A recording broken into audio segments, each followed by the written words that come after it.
Hi friends, ಇವತ್ತಿನ ವಿಡಿಯೋದಲ್ಲಿ ನಾನು ನಿಮಗೆ ಕೊಡ್ತೀನಿ ಜುಕ್ಕಿ ಜಿಗ್ ಜಾಗ್ ಅದರಲ್ಲಿ ಸ್ಪೀಡ್ ಲಾಕ್ ಮತ್ತು ಸ್ಪೀಡ್ ಅನ್ಲಾಕ್ ಯಾವ ಥರ ಮಾಡೋದು ಅಂತ. ಮಾಡಲ್ ಬಂದು LZ-290A-SS-7 ಅದರಲ್ಲಿ ಸ್ಪೀಡ್ ಲಾಕ್ ಮತ್ತು ಸ್ಪೀಡ್ ಅನ್ಲಾಕ್. ಯಾರು ಹೊಸಬ್ರೇನೋ ನೋಡ್ತಾರೆ ಬೇಗ ಸಬ್ಸ್ಕ್ರೈಬ್ ಆಗಿ ಹೊಸ ವೀಡಿಯೋಗಳನ್ನ ನಿಮಗೋಸ್ಕರ ಅಪ್ಡೇಟ್ ಮಾಡ್ತಾಯಿದ್ದೀನಿ. ಕಲಿಯೋರು ಮಾತ್ರ ತುಂಬ ಯೂಸ್ಫುಲ್ ಆಗುತ್ತೆ. ಏನೋ ಡೌಟ್ ಇದ್ದರೆ ಕಮೆಂಟ್ಸ್ ಮಾಡಿ, ಹಂಗೆ ಕೊನೆವರೆಗೂ ಸ್ಕಿಪ್ ಮಾಡೋದು ನೋಡಿ, ನಿಮಗೆ ಕ್ಲಿಯರಾಗಿ ಅರ್ಥ ಆಗುತ್ತೆ. ಓಕೆ, ಬನ್ನಿ ಸ್ಟಾರ್ಟ್ ಮಾಡೋಣ.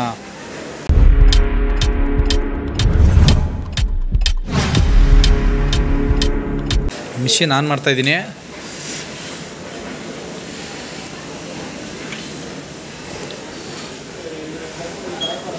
ಇವಾಗ ಒಂದು ಟೈಮ್ ಮಿಷಿನ್ನ ರನ್ ಮಾಡ್ತೀನಿ, ನೋಡ್ಬೋದು ಫುಲ್ಲು ಸ್ಲೋಗಿ ರನ್ ಆಗ್ತಾಯಿದೆ. ಓಕೆ, ನಾನು ಇದನ್ನು ಕೂಡ ಡೆಡ್ ಎಂಡ್ ಇಟ್ಟಿದ್ದೀನಿ. ಟಾಪಲ್ಲಿ ನೋಡಿ ಫುಲ್ಲು ಡೆಡ್ ಎಂಡ್ ಇಟ್ಟಿದ್ದೀನಿ. ಹಂಗಾರು ಕೂಡ ಮಿಷಿನ್ ಸ್ಪೀಡ್ ತುಂಬ ಸ್ಲೋಗಿ ರನ್ ಆಗ್ತಾಯಿದೆ.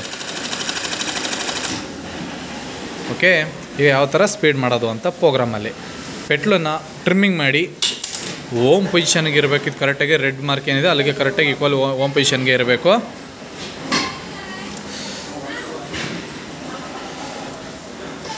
ಹೋಮ್ ಪೊಸಿಷನ್ ಇದ್ದಾಗ ಇಲ್ಲ ಹೈ ಮಾರ್ಕ್ನ ಲಾಂಗ್ ಪ್ರೆಸ್ ಮಾಡಿ ಇಟ್ಕೊಳ್ಳಿ. ಹೈ ಮಾರ್ಕ್ ಏನು ಕಾಣ್ತಾ ಇದೆಯಲ್ಲ ಇದನ್ನು ಲಾಂಗ್ ಪ್ರೆಸ್ ಮಾಡಿ ಇಟ್ಕೊಳ್ಳಿ. ಈ ಥರ ಪ್ರೋಗ್ರಾಮ್ಸ್ ಬರುತ್ತೆ ನಿಮಗೆ. ಇದು ಮೋಟ್ರು ಸಿಂಬಲ್ ಇದೆಯಲ್ಲ, ಇದಕ್ಕೆ ಈ ಬಟನ್ಗೆ ಇದು ಕೂಡ ಅಷ್ಟೇ ಲಾಂಗ್ ಪ್ರೆಸ್ ಮಾಡಿ 2 ಬಜಾಜ್ ಸೌಂಡ್ ಬರುತ್ತೆ. ಲಾಂಗ್ ಪ್ರೆಸ್ ಮಾಡಿ 1 2 ಅದು ಬಂದಾಗ ನಿಮಗೆ ಡೈರೆಕ್ಟ್ ಪ್ರೋಗ್ರಾಮ್ಸ್ ಓಪನ್ ಆಗುತ್ತೆ. ಇದರಲ್ಲಿ 96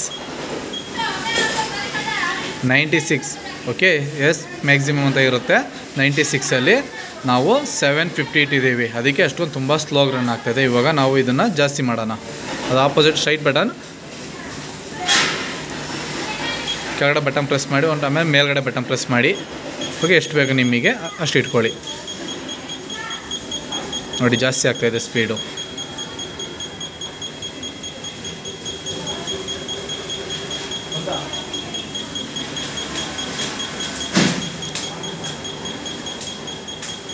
ಇದು ಸ್ಟ್ಯಾಂಡರ್ಡ್ ಬಂದು 5000ವರೆಗೂ ಎಂಕರೇಜ್ 5000 ಸ್ಟ್ಯಾಂಡರ್ಡ್. ಓಕೆ, ನಮ್ಗೆ ಎಷ್ಟು ಬೇಕೋ 4000 ಇಟ್ಕೊಳ್ತೀನಿ ಸಾಕು. 4000ಗೆ ಸೇವ್ ಮಾಡ್ಕೊಳ್ತೀನಿ. ನಾನು 4000 ಇಡ್ತೀನಿ.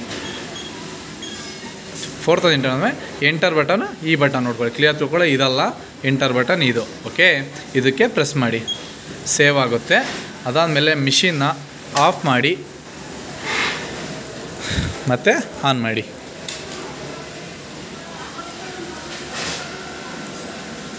ಇವಾಗ ಡಿಸ್ಪ್ಲೇ ಆನ್ ಆಗ್ತಾಯಿದೆ.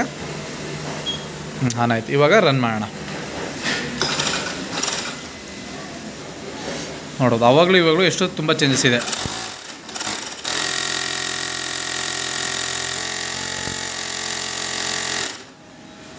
ಓಕೆನಾ, ಗೊತ್ತಾಗಿದೆ ಅಂದ್ಕೊಳ್ತೀನಿ ಸ್ಪೀಡ್ ಲಾಕ್ ಮತ್ತು ಸ್ಪೀಡ್ ಅನ್ಲಾಕ್ ಯಾವ ಥರ ಮಾಡೋದು ಅಂತ. ಇಷ್ಟ ಆಗಿದ್ರೆ ಲೈಕ್ ಮಾಡಿ.